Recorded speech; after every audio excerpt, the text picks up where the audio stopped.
Good morning students, नमस्कार। और मैं उम्मीद कर रहा हूँ आप बिल्कुल ठीक ठाक हैं और अपने समय का सदुपयोग भी कर रहे हैं।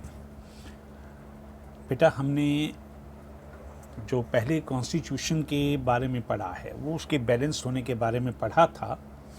आज हम इसी चैप्टर को आगे बढ़ा रहे हैं और इसमें आज हम करेंगे how was the Indian constitution made, यानी भारत का संविधान कैसे बना था। ये तो आप अपनी पहली क्लास में पढ़ चुके हैं कि भारत का संविधान संविधान सभा ने बनाया था। और जो संविधान सभा बनाई गई थी, देश के विभाजन से पहले ये एक अविभाजित भारत की, अनडिवाइडेड इंडिया की संविधान सभा थी, कॉन्स्टिट्यूएंट असेंबली थी। और तब इसकी जो पहली मीटिंग हुई थी वो हुई थी 9 दिसंबर 1946, 9 दिसंबर 1946 को। लेकिन आपको मालूम है 15 अगस्त 1947 को भारत आज़ाद हुआ था और 14 अगस्त 1947 को पाकिस्तान को आज़ादी मिली थी। यानी एक प्रकार से भारत का विभाजन हो गया था। अब क्योंकि देश का विभाजन हुआ तो इसलिए संविधान सभा का भी विभाजन हो गया। वास्तव में जो हमारी संविधान सभा थी, इसके सदस्य 1935 में, 1935 में जो हमारी प्रांतीय विधानसभा के जो सदस्य थे उनके द्वारा इनडायरेक्ट तरीके से, अप्रत्यक्ष तरीके से चुने गए थे। संविधान सभा की जो बैठक हुई, या आप यूं कहिए कि जो संविधान सभा की जो रचना हुई थी वो लगभग ब्रिटिश जो कैबिनेट थी उसने एक कमेटी बनाई थी जिसको हम कैबिनेट मिशन कहते हैं। तो कैबिनेट मिशन के सजेशन के आधार पर ही बनी थी। फिर मैं कह रहा हूं कि जो हमारी संविधान सभा थी उसको कैबिनेट मिशन का जो रिजोल्यूशन था, उसका जो प्रस्ताव था, उसके आधार पर इन सदस्यों का चुनाव किया गया था। अब इसके अनुसार जितने भी प्रोविंस थे या प्रिंसली स्टेट्स थे, अब उनके पॉपुलेशन के बेस पर ये सदस्य चुने गए थे। अगर हम एवरेज देखें तो हर 10 लाख की संख्या के रेशो में एक सीट बनाई गई, यानी एक व्यक्ति चुना गया। इसका मतलब है एक व्यक्ति लगभग 10 लाख लोगों का प्रतिनिधित्व कर रहा था। और जो ब्रिटिश सरकार के जो डायरेक्ट अंडर जो आने वाले प्रोविंस थे, जो स्टेट्स थे, उनको 292 यानी 292 सदस्य चुनने का अधिकार मिला था। और जो प्रिंसली स्टेट्स थी वहां से 93 यानी 93 सदस्यों का चुनाव किया गया था।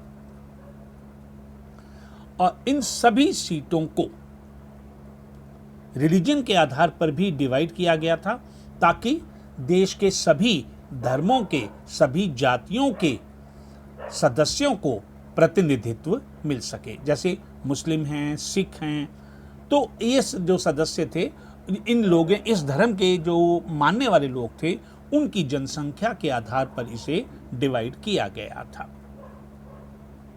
और जो प्रोविंशियल असेंबलीज थी, यानी प्रांतीय विधानसभाएं, उनमें हर कम्युनिटी के मेंबर्स ने अपने रिप्रेजेंटेटिव चुने और इनका चुनाव जो था वो रिप्रेजेंटेशन, प्रोपोर्शनल रिप्रेजेंटेशन और सिंगल ट्रांसफरेबल वोट के आधार पर इनको चुना गया था। आपको याद दिला दूं कि देश में जो राष्ट्रपति का चुनाव होता है वो भी प्रोपोर्शनल रिप्रेजेंटेशन के आधार पर ही होता है। और जो प्रोविंशियल जो प्रिंसली स्टेट्स थे, यानी जो देशी रियासतें थी, इनके जो रिप्रेजेंटेटिव हैं, इनका जो इलेक्शन का तरीका था वो उनसे विचार विमर्श करके, उनसे डिस्कशन करके उसके आधार पर इनका चुनाव किया गया। अब आता है हमारी जो संविधान सभा थी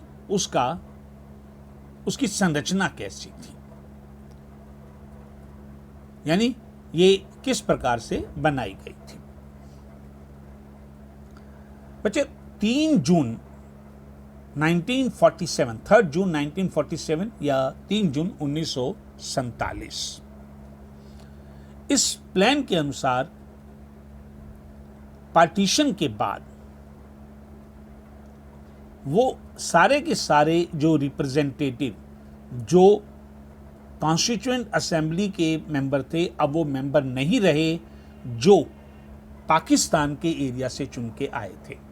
यानी पहले तो जो मेंबर चुने गए वो सारे ऑल ओवर इंडिया चुने गए थे, लेकिन जो लोग, क्योंकि पाकिस्तान हमसे अलग हो गया, तो उस एरिया से जो इलेक्टेड रिप्रेजेंटेटिव थे, अब नई जो संविधान सभा थी, जो इंडिपेंडेंट इंडिया की संविधान सभा थी, अब वो उसके मेंबर नहीं थे। तो इस प्रकार से संविधान सभा में जो रियल मेंबर थे पार्टीशन के बाद वो 299 रह गए। और 26 नवंबर 1949 जिस दिन हमारा संविधान बनकर तैयार हुआ, उस दिन इस असेंबली में 284 मेंबर्स प्रेजेंट थे और उन्होंने ही उस संविधान जो हमारा तैयार हो गया था, उन्होंने ही उस पर सिग्नेचर किए थे, क्योंकि जो सदस्य प्रेजेंट नहीं थे, जो मेंबर प्रेजेंट नहीं थे, उन्होंने उस पर सिग्नेचर नहीं किए। इस तरह से इस जो सब कॉन्टिनेंट में, इंडियन सब कॉन्टिनेंट में जो पार्टीशन के बाद जो वायलेंस हुई, जो एक क्रूशियल पीरियड हमारे सामने आया, उसके बीच में हमारा संविधान बनकर तैयार हुआ था। तो आप अंदाजा लगा सकते हैं कि संविधान सभा के सदस्यों को कितने अधिक प्रेशर में काम करना पड़ा होगा। और इसके लिए हम अपने संविधान निर्माताओं के आभारी हैं कि उन्होंने हमें अपने ओर से दुनिया का एक बेहतरीन संविधान बनाकर हमें दिया था। क्योंकि ना केवल उन पे प्रेशर था, बल्कि पार्टीशन के बाद जो वायलेंस हुई थी, जिसकी किसी ने कल्पना भी नहीं की थी, उससे भी उन्होंने काफी कुछ सीखा।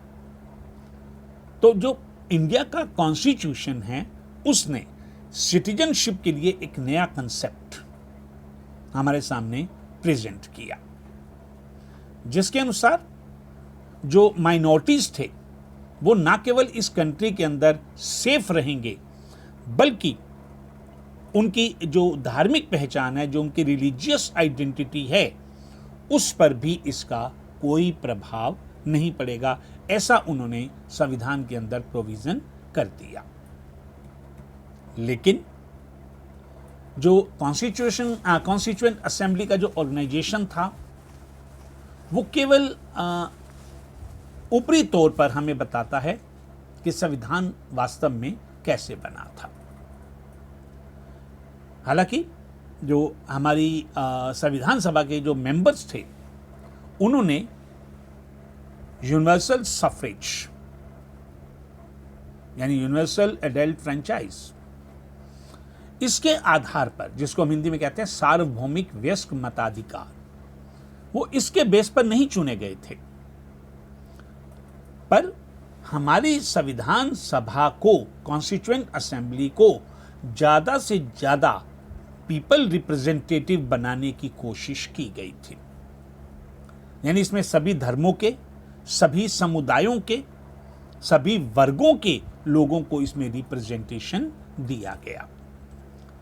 इसके अलावा इस असेंबली के अंदर जो शेड्यूल्ड कास्ट थी, उनके भी 28 मेंबर्स को रिप्रेजेंटेशन दिया गया। हाँ, पॉलिटिकल पार्टीज के बेस पे हम कह सकते हैं कि इसमें ज्यादातर मेंबर्स कांग्रेस के थे और उन्हें 82 सीट्स मिली थी। लेकिन हमें ये भी याद रखना होगा कि कांग्रेस के अंदर भी डिफरेंट टाइप की कम्युनिटी के लोग प्रेजेंट थे।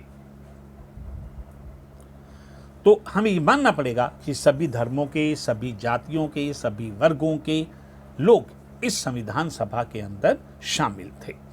एक प्रकार से इस संविधान सभा को पूरी तरह से हमने विविधतापूर्ण बनाने का प्रयास किया ताकि सभी देश के नागरिकों को, सभी वर्गों को इससे रिप्रेजेंटेशन मिल सके। तो आज का ये टॉपिक यहीं समाप्त करता हूं। अब अगली बार जो हमारी कॉन्स्टिट्यूएंट असेंबली ने किस प्रकार से काम किया वो हम इस बारे में कल इस वीडियो पे हम बात करेंगे। तब तक लिए धन्यवाद। Have a good day. God bless you.